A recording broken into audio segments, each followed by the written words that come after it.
Buenas tardes, hermanos. Vamos a comenzar el estudio en esta preciosa tarde. Una de las cosas que vamos a estar hablando es un tema muy interesante sobre la iglesia y vamos a estar, hermanos, hablando acerca de lo que era el ministerio del apóstol Pedro. Entonces, es una de las cosas que son muy interesantes para mí, porque sin lugar a dudas el apóstol Pedro buscaba cómo animar, cómo doctrinar la iglesia y es muy interesante porque de esto nosotros todos podemos aprender.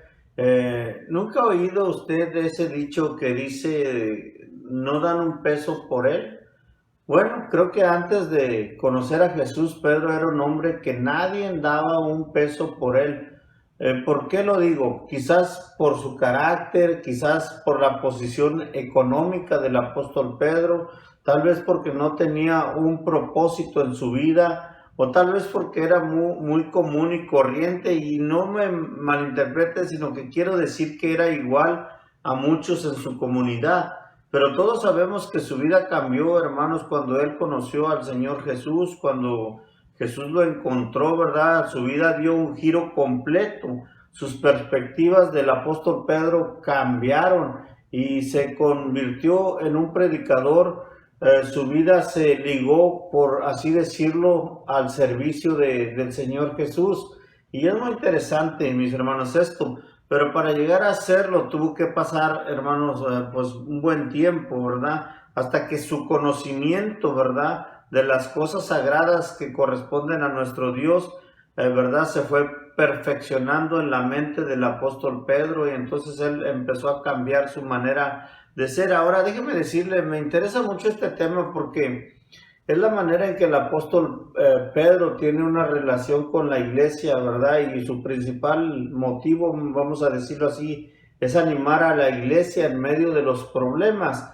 Y yo creo que en todo momento, ¿verdad? Vamos a decirlo de esta manera, en cierto momento de nuestra vida, yo creo que cada uno de nosotros necesitamos de un aliento, de unas palabras como las del apóstol Pedro. Y un comentarista, hermanos, llegó a decir, llamado Mike Neubauer, ¿verdad? Es realmente decir este nombre, pero él llegó a decir, hermanos, que es difícil a veces ser un pastor, ¿verdad? Por el ministerio que uno lleva o que alguien lleva en cuanto a esto. Ahora, él escribió de esta manera en el 2015. En muchos sentidos, este tema refleja una tendencia mayor en cómo los estadounidenses, dice, ven las vocaciones.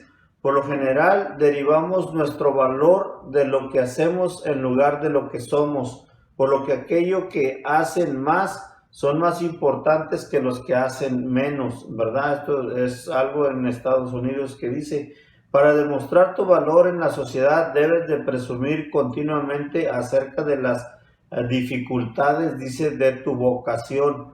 Para los pastores en los Estados Unidos, esta tendencia es particularmente irónica, dada a la relativa facilidad del trabajo comparado, dice, con otras partes del mundo. Y es que es en verdad, en otras partes del mundo yo creo que muchos pastores sufren mucho más, mis hermanos. Por ejemplo, vamos a decir en África y por allá, por aquellos rumbos.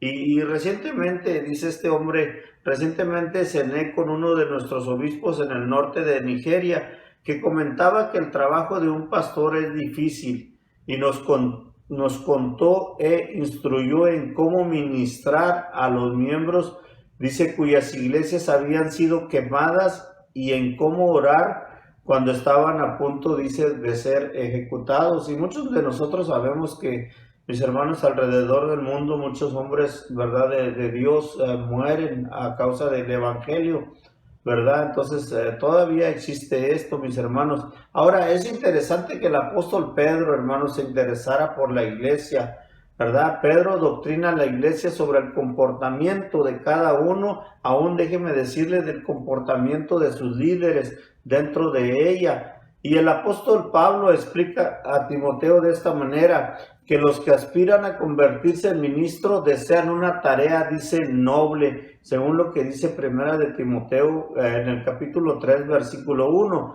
Ahora, uno de los grandes ministerios de la iglesia sin duda es el pastoral. La misma palabra pastor encierra un gran, dice, simbolismo que habla de la importantísima labor de este noble ministerio, una que quiere decir uno que apacienta, ¿sí? Entonces, recuerde que Jesús 3 veces le pidió a Pedro, ¿verdad?, que apacentara la iglesia del Señor, y esto lo encontramos en el Evangelio de Juan, en el capítulo 21, en versículo 17, mis hermanos, donde recuerde que Jesús le dice a Pedro, ¿verdad? ¿Me amas? Y luego le decía, apacienta mis ovejas. Entonces es un ministerio muy noble esto. Por eso es interesante que Pedro cuidara de la iglesia, déjenme decirlo con mis palabras, con tanto cariño, con tanto amor.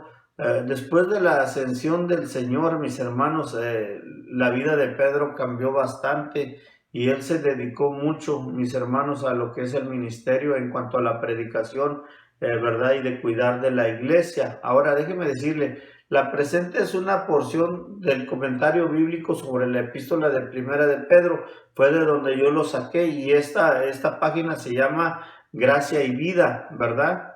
Entonces, me interesó mucho esto porque en Primera de Pedro, en el capítulo 1, donde vamos a estar enfocándonos el tema de esta tarde, recuerde Primera de Pedro 1, y vamos a estar leyendo solamente el verso 1 y el verso 2, y luego el apóstol Pedro empieza de esta manera: Pedro, apóstol de Jesucristo, dice, a los expatriados de la dispersión en el Ponto, Galacia, Capadocia, Asia y Bitinia. Recuerde que estas no son iglesias, sino son regiones del Asia Menor. Y luego sigue diciendo, elegidos, dice el versículo 2, según el previo conocimiento de Dios Padre por la obra santificadora del Espíritu, para obedecer a Jesucristo y ser rociados, dice, con su sangre. Y luego él agrega que la gracia y la paz os sean, dice, multiplicadas.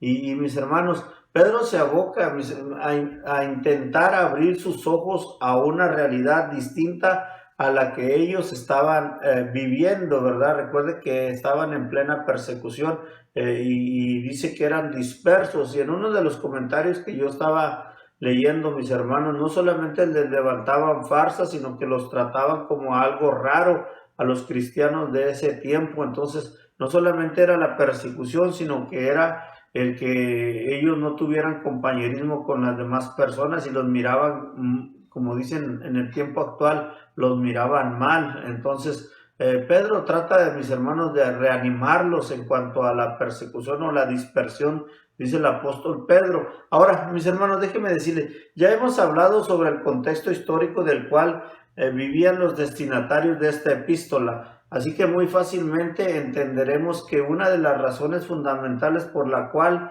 la carta es enviada es la necesidad de consuelo por parte de sus destinatarios. Ahora, déjenme decirle, al principio, mis hermanos, yo decía que siempre, ¿verdad?, habrá un momento en el cual nosotros necesitamos de palabras de consuelo. Ahora, tan difícil era vivir en aquellos momentos de tanta persecución, angustia, incertidumbre, que Pedro se aboca a intentar abrir los ojos a una realidad distinta a la que ellos estaban viviendo, ¿verdad? Una realidad eterna, la cual fue planificada desde antes de la creación del mundo y fue puesta, dice, al alcance, dice, de sus manos. Entonces, lo que el apóstol trata de decir, mis hermanos, es que no perdieran su ubicación en cuanto a la salvación. Ellos ya eran salvos por Dios. Dice, ya eran planeados por Dios antes de la fundación del mundo. Entonces, aún yo sé que se vive en problemas y en dificultades, pero él trata de reanimarlos de esta manera, ¿verdad? Entonces, recuerde que Dios tiene los planes para cada uno, ¿verdad? Entonces, la posibilidad de disfrutar de una verdadera relación con Dios en este tiempo, tanto como la de obtener una esperanza viva y real sobre la eternidad en la presencia, dice, del Creador, era algo que ellos no solo debían conocer, sino que debían vivir a la luz de ambas verdades. Entonces, el apóstol Pedro, mis hermanos, trata de que cada cristiano entienda, ¿verdad?, comprenda en su mente, mejor dicho, que tiene una relación con el Todopoderoso, que ese Todopoderoso nos ha conocido, dice, desde antes de la fundación del mundo. Entonces, el apóstol Pedro trata de reanimar a estas personas o a estos cristianos, mis hermanos, diciéndoles, ¿verdad?, que Dios los había conocido desde antes de la fundación del mundo. Y primera de Pedro, ¿verdad?, él dice en la carta, en cuanto a su presentación, dice: Pedro, apóstol de Jesucristo. Y en uno de los comentarios que yo estaba leyendo, mis hermanos, habla de que él no presenta una defensa de su apostolado como lo hizo el apóstol Pablo. Él nunca discutió sobre el apostolado con nadie ni nada, sino él siempre se dedicó, ¿verdad?, a decir apóstol de Jesucristo. ¿Y qué quiere decir esto, mis hermanos? Que era enviado por el Señor a predicar. Recuerde, muchos lo sabemos, a los judíos. Entonces, en el primer versículo él dice, ¿verdad?, que él es apóstol de Jesucristo. Y luego dice: el apóstol comienza su carta presentándose, aunque muchos le llaman por su nombre judío Cefas, ¿verdad? Él prefiere identificarse con su nombre griego asignado por Jesús como Pedro, el cual, al igual que su nombre, ¿verdad?, también significa roca. Y Pedro se presenta además como un apóstol de Jesucristo, es decir, un enviado por él, ¿sí?, quien lleva la autoridad de aquel que lo envía. En este caso, lo que eso significa es que le escribe esta epístola con la autoridad de Jesús, así que por lo tanto él espera que sus lectores le presten mucha atención a sus palabras. Él ya nos dice que él ya nos conocía, mis hermanos, ¿verdad? Gracias a su presencia de nuestro Dios. Entonces, y en el versículo 2, él habla acerca de la presencia de Dios, ¿sí? Y que ese plan no lo ha elaborado ayer ni la semana pasada. Fue un plan perfectamente orquestado desde antes, dice, de la fundación del mundo. Y esto es muy interesante, mis hermanos. En ese plan no solo estaban ellos, también lo estábamos, dice el comentarista, nosotros.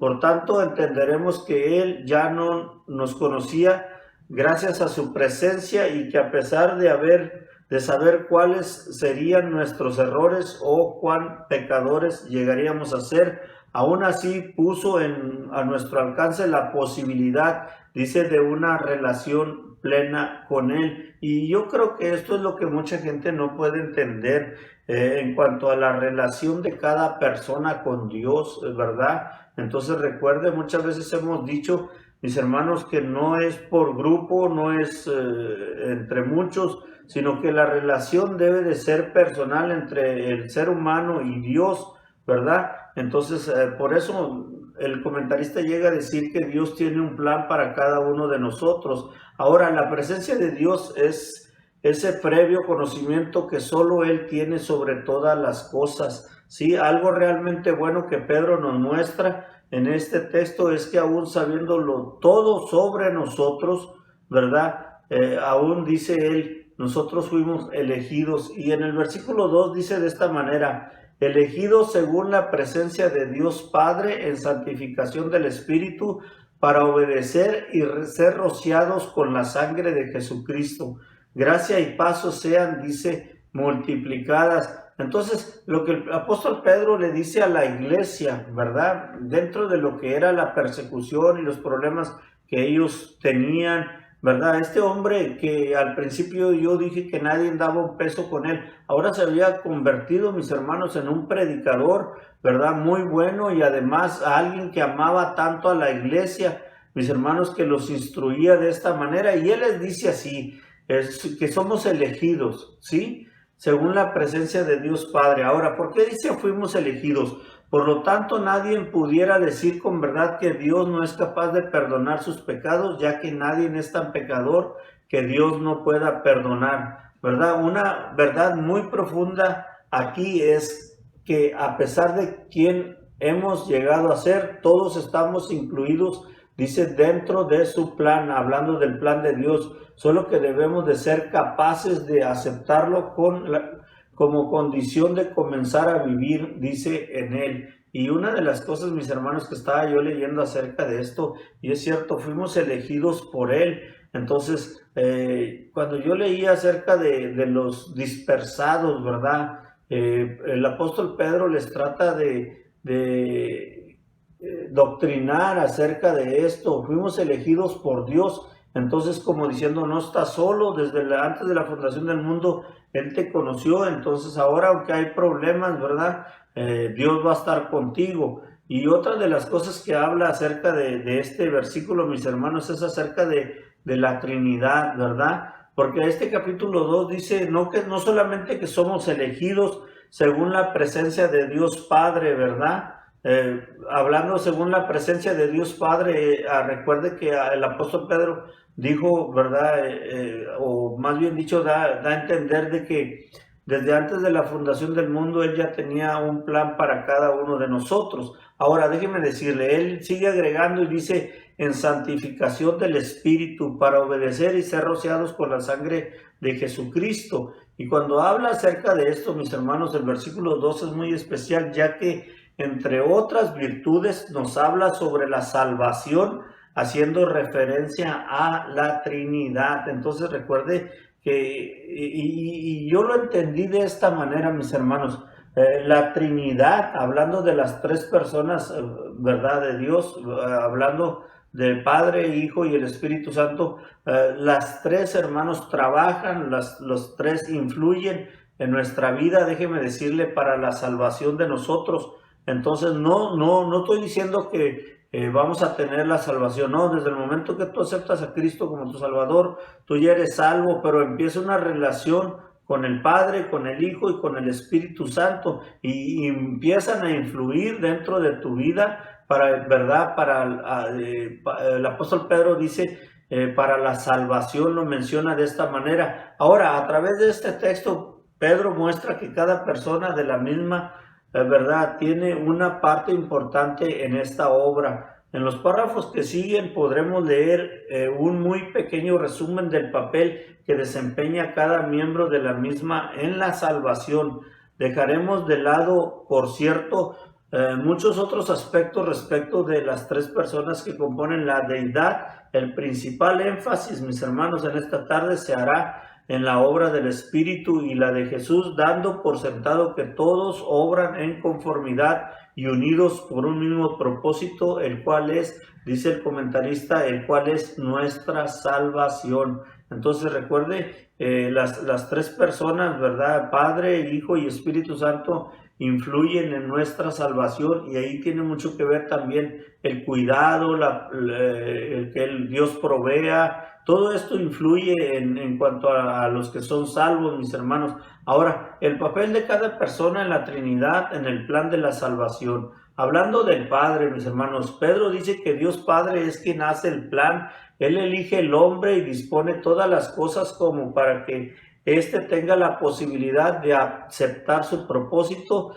Si le es posible, por favor, lea el texto de Efesios, dice el comentarista 1, 3 al 14. ¿Verdad? Donde habla acerca de esto. Ahora, en la santificación, dice del Espíritu, es quien realiza todo el proceso de santificación en nuestra vida, nos muestra que estamos en y nos convence de pecado, ¿verdad?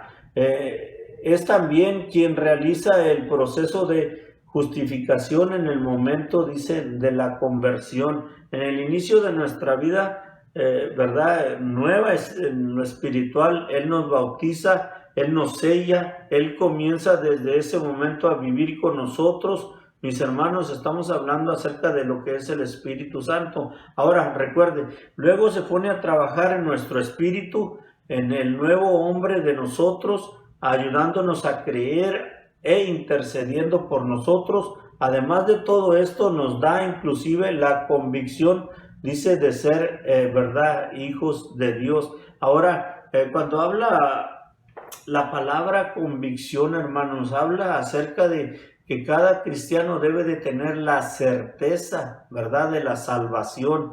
Entonces recuerde que cuando nosotros hemos aceptado a Cristo, venimos a ser hijos de nuestro Padre, ¿verdad? Entonces debemos de tener esa convicción, mis hermanos, en que somos hijos de Dios, porque una de las cosas es que La semana pasada yo decía a mis hermanos que el enemigo trata de quebrar nuestra fe, de que nuestra fe mengue, y cuando nuestra fe mengua o disminuye, mis hermanos, a veces perdemos la ubicación de la salvación, sí, y es por eso que muchas veces nos retiramos de las cosas de Dios, porque empezamos a olvidarnos quién somos en Dios. Y aquí el apóstol Pedro habla acerca de que nosotros debemos tener esa convicción, y es lo que él le decía a la iglesia. Ahora, hablando del Espíritu Santo, continuando, hermanos, también nos dice, ¿verdad?, que nos guía, nos fortalece y revela la verdad de Dios para que podamos, dice, vivir en ella. Y cuando llegamos a la tercera persona de la Trinidad, que es nuestro Señor Jesucristo, mis hermanos, en tanto que Jesús no solo que aceptó vivir entre nosotros, mucho más que esto, Él estuvo dispuesto, dice, a morir en nuestro lugar, para así poder limpiar con su sangre nuestras vidas de pecado, darnos la salvación y dice la vida eterna también. Es por eso que Pedro habla de ser rociados por la sangre de Jesucristo. Ella debió ser derramada por nuestra limpieza delante de nuestro Dios. Entonces, cuando hablamos de esto, además de esto, mis hermanos, Él hace muchas cosas más por nosotros hoy día. Él vive en nosotros, se presenta en medio de nosotros cuando nos reunimos en su nombre. Él es la cabeza de la iglesia, media entre Dios y nosotros, o en otras palabras, intercede, y todavía más, al final de nuestras vidas, dice, nos dará también, dice, la vida eterna. Y recuerden, mis hermanos, que estamos hablando de la tercera persona de la Trinidad, de Jesús. Entonces, por eso el apóstol Pedro habla y dice que en cuanto a la Trinidad, mis hermanos, Él nos ayuda, nos elige. Entonces, para terminar, ¿verdad? Él termina de esta manera y dice, paz, dice, gracia y paz os sean, dice, multiplicadas. La primera es un regalo de Dios que nos llega junto con la salvación. En otras palabras, cuando habla aquí de la gracia, habla del favor de Dios.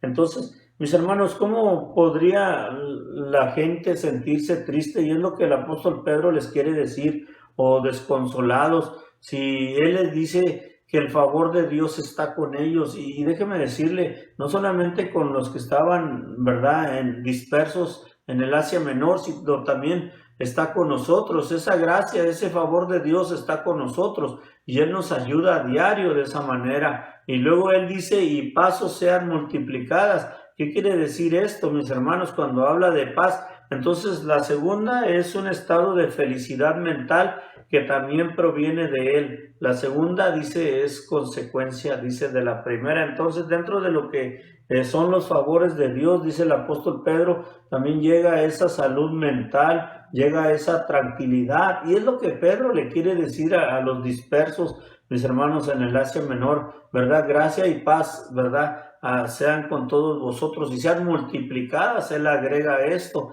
¿Qué quiere decir con esto?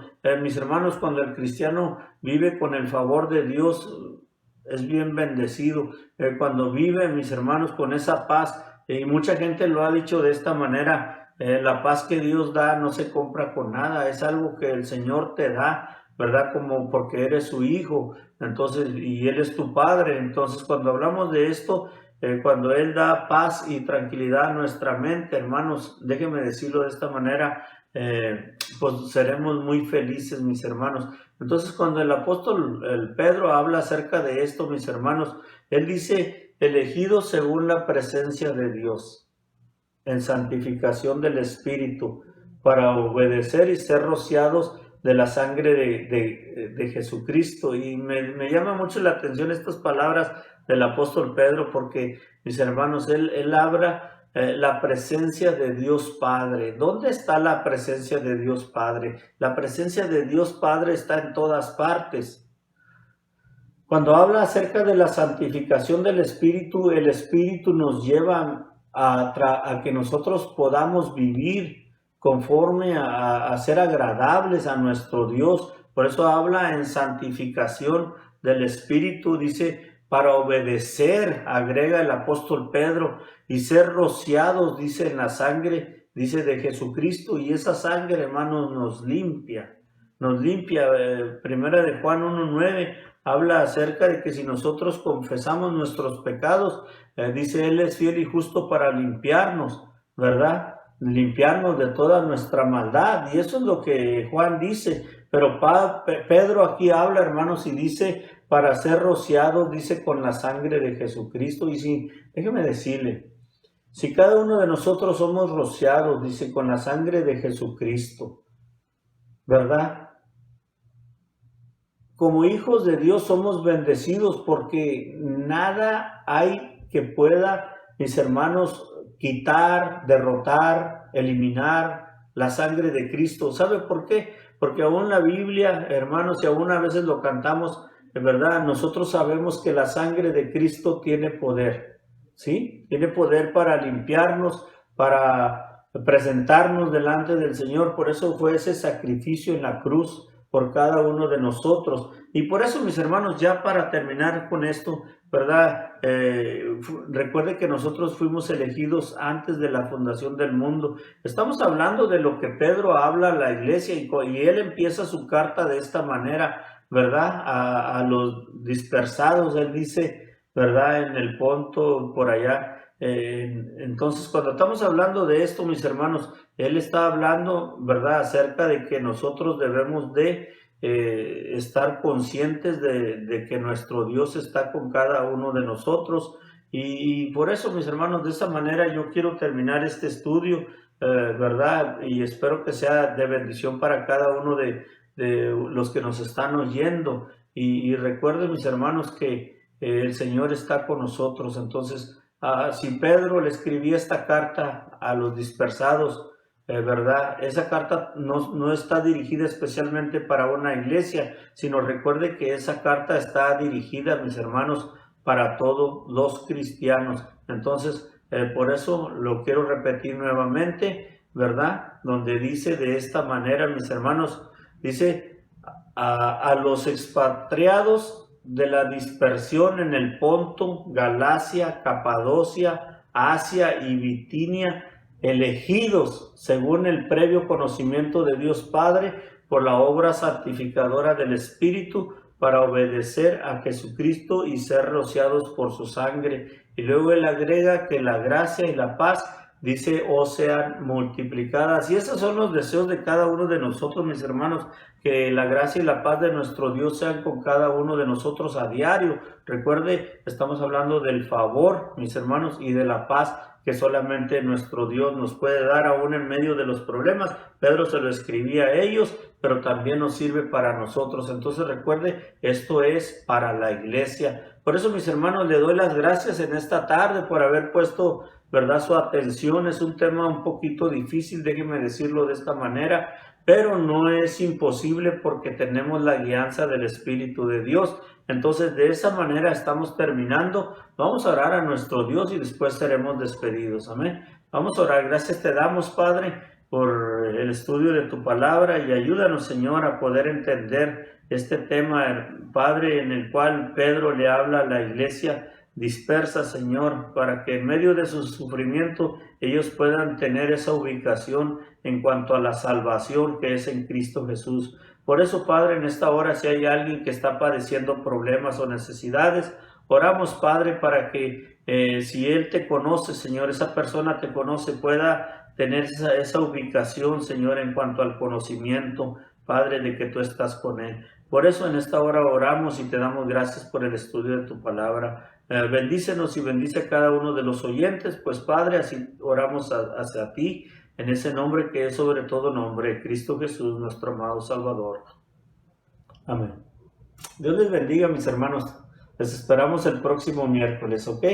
Recuerde, hay anuncios, entonces no se vaya hasta después que acaben los anuncios. Dios les bendiga.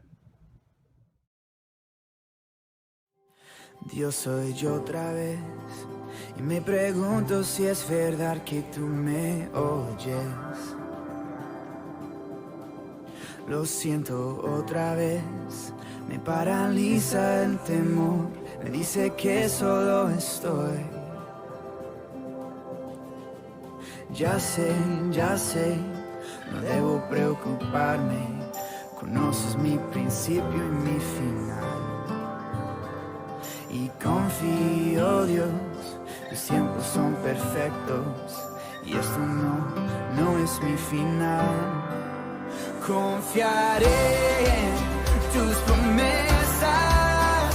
Escuchas cada oración, cada duda y temor, y eres fiel en la espera. Moldéame a tu corazón hasta ser como tú, mi Dios. Yo confiaré en tus promesas.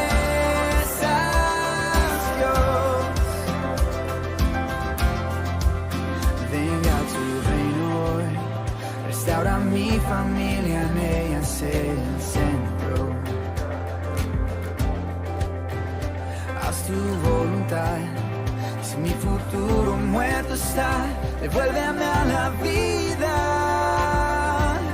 Oh, y ya sé, no debo preocuparme, esto no define mi final.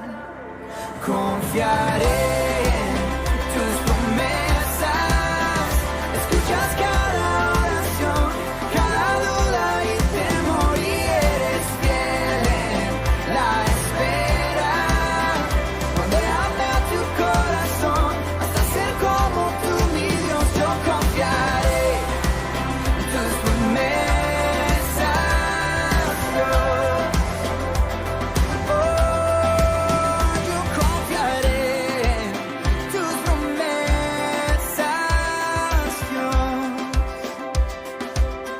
La espera no es un enemigo, en ella aprendo que estás conmigo. Temor